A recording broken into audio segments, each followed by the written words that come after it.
Welcome to Community Conversations. I'm your host, Steve Mantis, and my guest today is Ian Kaufman, the president of the Lakehead University Student Union. Welcome, Ian. Hi, Steve. Thanks for having me. That's great. Ian, let's just start a little bit with your own background. Are you a Thunder Bay boy, or where'd you grow up? I'm not. I'm an import. I'm one of those kind of obnoxious kids who grew up in southern Ontario and didn't know the difference between North Bay and Thunder Bay until I decided to come to Lakehead. So I grew up in Oshawa. And yeah, I came up here for school. And it's kind of my adopted home at this point. I really love the area. So I'm sticking around, and I think I'm passionate about kind of selling that for other young people who are coming through Lakehead as well and seeing what a great city Thunder Bay is. So how long did it take you to being here until you kind of went, this is it for me? It took a few years. I feel like Thunder Bay is a bit of a diamond in the rough. You know, I think coming from Oshawa, being able to hop on the GO train to Toronto and being there in 45 minutes, it was a bit of a culture shock and a bit of an adjustment. But yeah, the city's got a lot of stuff going for it. You know, I think everybody kind of knows what that is, but being able to be out in the middle of nowhere in half an hour and the natural surroundings, it's a tight-knit community. I think our isolation makes us a little bit more tight-knit, and I really appreciate that. And yeah, it's just a totally different feel from Southern Ontario. So it took me a couple of years, though. And so how long have you been in Thunder Bay now? I've been here 8 years. 8 years.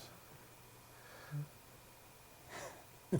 I'm just kind of going, wait, I thought university was 4 years. How did that work out for you? So I took a couple years off, and I've been a part-time student. Okay. Yeah. I'm not a conventional student. I also have a young kid, and so I've been kind of in and out. And actually, I think that's one of the great things about Lakehead University is that there's a lot of students who are in that boat, who start and are able to do it part-time while they raise kids or whatever, and that's where I'm coming from as well. Yeah. Well, my respect is growing even greater because you told me earlier your position as president is like a full-time job.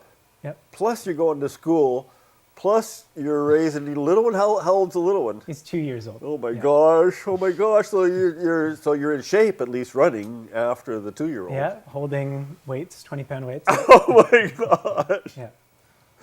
So tell me a little bit more about the student union. What is involved? What do you guys do? What's under your umbrella there? For sure, yeah. So I think a lot of people aren't necessarily familiar with what student unions do and just how much we do, because it kind of blends in with the campus life in general. So we're a separate corporation from the university. We're totally student-run. So we have about 9,000 members, which is the total student population of Lakehead. So every Lakehead student is a member of the student union, and they all pay dues at the start of the year, which Lakehead students over the years have voted on different fees that they pay through the student union to offer different services.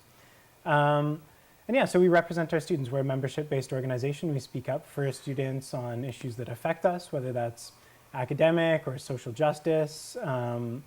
We provide a lot of services like our health plan and our transit pass, and we offer a lot of social life and events and student clubs, ways for students to experience stuff outside of the classroom, essentially. So you're a private corporation. Are you the CEO?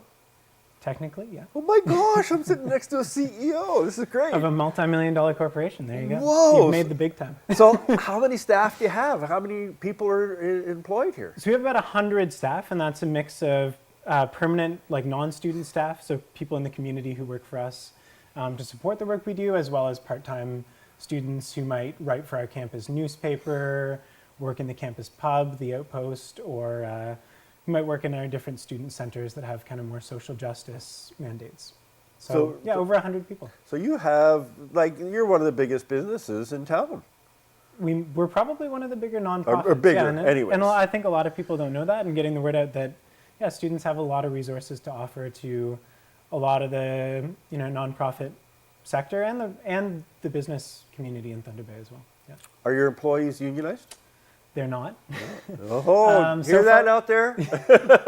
Yeah, a lot of people see that disconnect. I mean, because a lot of our employees are student employees and we're student run, we've been able to manage things very amiably. We all kind of work together as part of a team, and I think everybody feels like they're getting a fair shake. But we definitely support unionization. So, yeah. So you're an elected position. Yeah. Your term of office is how long? So it's a year. So every January, February, students at Lakehead have the chance to run for office, to run their student union. So I have my full-time position as president. There's 3 other executives who are all full-time paid positions who kind of do the day-to-day leadership stuff. And then we also have a board of directors, which is a volunteer commitment, and they set the strategic direction of the student union. And students get to vote for who they want to see running their student union. And so I understand now this is your second term. Yeah, so this is the end of my second term. Yeah. And what comes after that? Well, I'm done after this year, so I'm passing it off to Roman, who's going to be the new president, and his team, and I'm going out into the working world. I was lucky enough to get a job, so Lakehead often touts its how good it is at finding graduating students who find jobs right afterwards, and I'm lucky to be one of those. I'm working for the North Superior Workforce Planning Board, so yeah.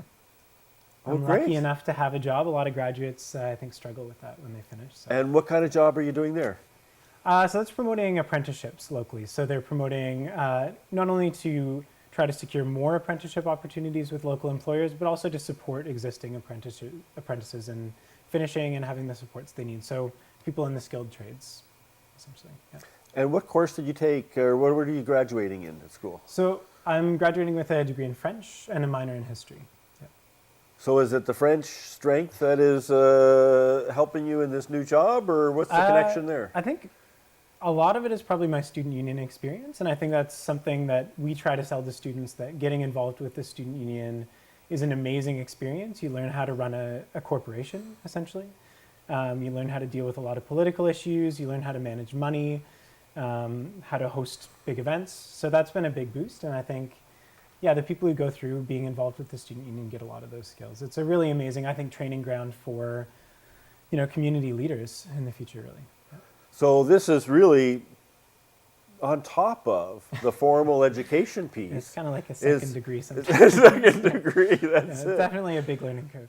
Yeah. All right, so one of the things I want to get to, probably in our next segment, but is you've got all this resource in a way. There's an organization representing 9,000 members. You're a big part of the community already, and you had mentioned actually strengthening some of those bonds or the connections into the broader community. Anything quickly that you can mention that's already happening in that area? Yeah, I think there's a lot of existing ties, and one of the things we're trying to do is better promote awareness of that. I think a lot of the people who live in the community and maybe haven't been to the university or who graduated a while ago don't always see it. So that's part of the reason I was really excited to come on this show today. There's a lot of ways in which students contribute to the community. I think there's some intangibles. I think students give a big boost to the energy of the city culturally. There's a lot of stuff that, in terms of the cultural life of this city, I see students involved. I know Def's Up is one of those areas. The campus radio station, 102.7 is, a community resource culturally that wouldn't exist. I got it on my car radio right now. There you go, and people should listen to it if you don't already. It's awesome, LU radio. And there's a lot of examples like that I think maybe are hard to quantify, but the city would look a lot different. And then there's a lot of economic contributions as well. So for example, through... We're going to get you to hold there, Yeah. and we're going to come back to that. Please stay with us. We'll be right back.